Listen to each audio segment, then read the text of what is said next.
Our beloved Boss Mike Cervera.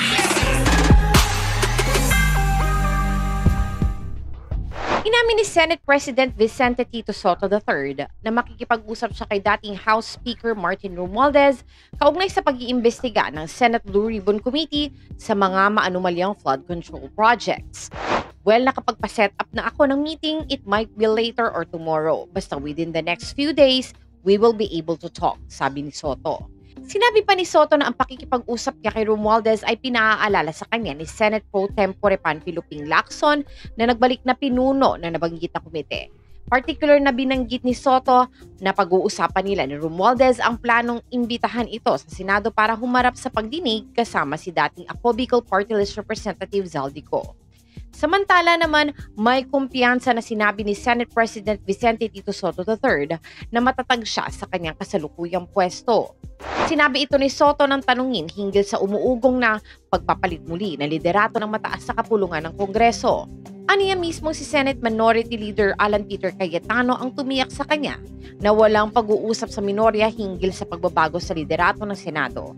Hindi isinasantabi ni Sotto na may panlabas na puwersa na naghahasik ng intriga sa hanay ng mga senador. Nakuha ni Sotto ang pinakamataas na posisyon sa Senado mula kay Senator Francis Chis Escudero noong September 8, ilang linggo nang magsimula ang 20th Congress.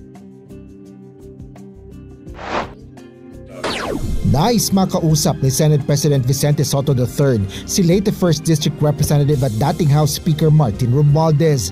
Layo nito na formal na imbitahan ang kongresista sa pagdinig ng Senate Blue Ribbon Committee sa isyu ng mga umano'y maanumalyang flood control projects. Kasunod ito ng pahayag ni Senate President Pro Tempore Panfilo Lacson na iimbitahan niya sa pagdinig sina Congressman Romualdez at resigned Ako Bicol Party List Representative Zaldico.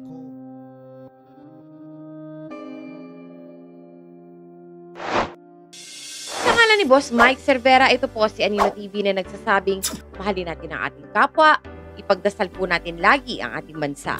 Magandang umaga, magandang hapon at magandang gabi.